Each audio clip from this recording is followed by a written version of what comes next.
Assalamualaikum warahmatullahi wabarakatuh. Alhamdulillahirabbil alamin wa bihi nasta'in ala umuri dunya waddin. Wassalatu wassalamu ala asrofil anbiya'i wal mursalin wa ala alihi wa sahbihi ajma'in, amma ba'du. Qalu subhanaka la ilma lana illa ma 'allamtana innaka antal alimul hakim. Rabbi shrah li sadri wa yassir li amri wa hlul 'uqdatam min lisani yafqahu qawli. Rabbi yassir wa la tu'assir, rabbi tamim bi khair.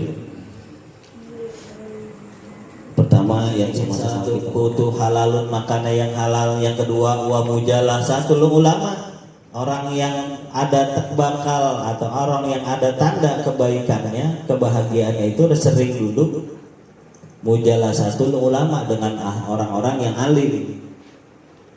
Mujalasatul ulama, maksudnya ulama di sini sebenarnya udah ulama yang bukan sekedar ilmunya banyak, tapi dia kalau mujalasatul ulama itu orang itu udah mampu memberikan nasihat secara johir dan batin.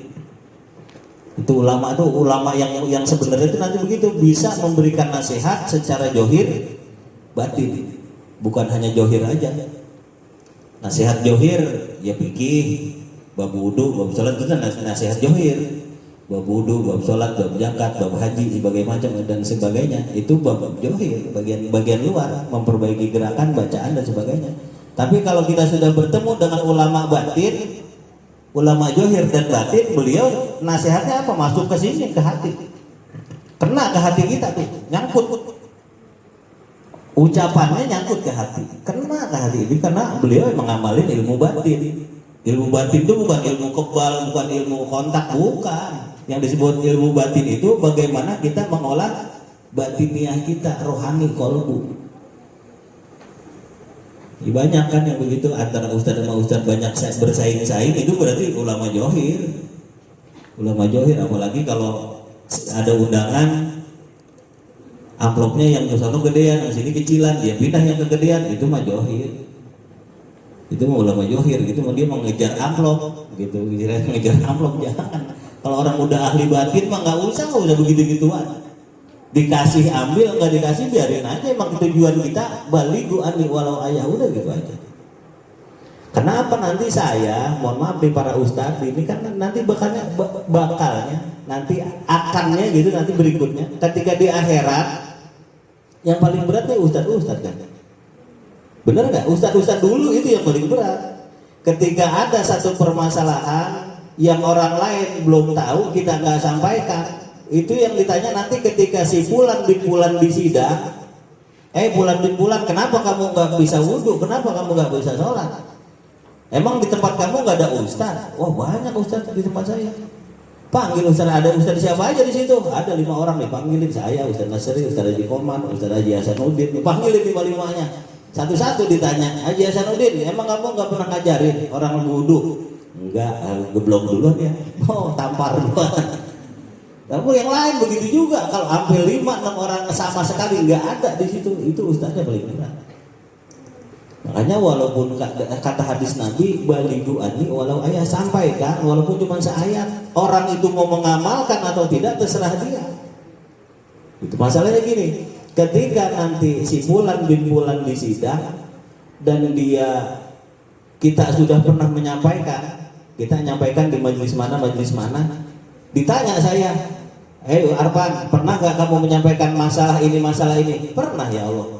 Kapan? Nah, itu kan ada catatannya. Di tempat mana? Di tempat sana. Itu kenapa dia nggak tahu lah? Dianya nggak hadir. Ya udah, berarti kita gugur kewajiban. Lepas kita tanggung jawab. Kita menyampaikan aja, ngajak orang belajar ilmu hati, mau terserah dia mau ikut apa enggak. Yang penting kita udah menyampaikan, jangan sampai salah. Itu ria hilangkan, gitu kan saya sering bilang. Iri jangan sampai ada di hati, ujub jangan sampai ada di hati. Saya nyampaikan saja karena kewajiban saya. Ketika nanti ada orang yang menuding saya, oh saya pernah nyampaikan, oh selamat, udah selamat kita jadinya kan. Coba kalau saya nggak sampaikan. Kemarin saya sampaikan satu ilmu iri. Iri itu adalah perasaan perasaan tidak suka atau perasaan sakit hati kalau saudara kita, tetangga kita dapat nikmat. Kita yang sakit hati itu iri tandanya. Makanya periksa itu satu-satu, saya ada nggak yang kayak gitu ya. Tetangga beli motor, hati saya kecewa atau gembira. Periksa diri kita di rumah. Kalau tetangga saya beli TV baru, hati saya gembira atau kecewa. Ketika kecewa itu iri, ketika gembira itu syukur. Bedanya di situ kan tipis bener itu. Tetangga beli mobil baru, apa perasaan hati kita? Kesel, kecewa, marah atau syukur? Alhamdulillah ya Allah, saudara saya udah beli mobil gitu. Tinggal periksa aja diri kita. Itu makanya itu hal-hal seperti begitu harus dipelajari. Kalau nggak dipelajari maka iri, dengki, ria, ujub dan sebagainya. Kalau kita nggak pelajari itu, ya tetap akan bercokol di hati kita. Wal mujalasatul ulama. Terus berikutnya wa sholatul khamsi ma'al imam.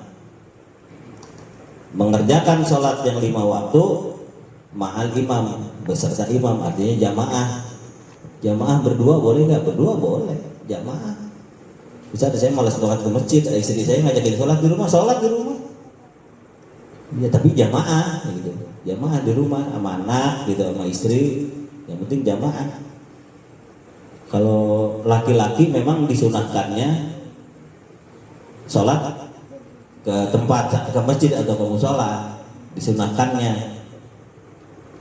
Itu fardunya apa itu Gus Komar ya? Disebut fardu kifayah tapi itu. Fardu kifayah kan Gus ya? Bukan fardu ain memang, tapi fardu kifayah. Fardu tapi kifayah gitu.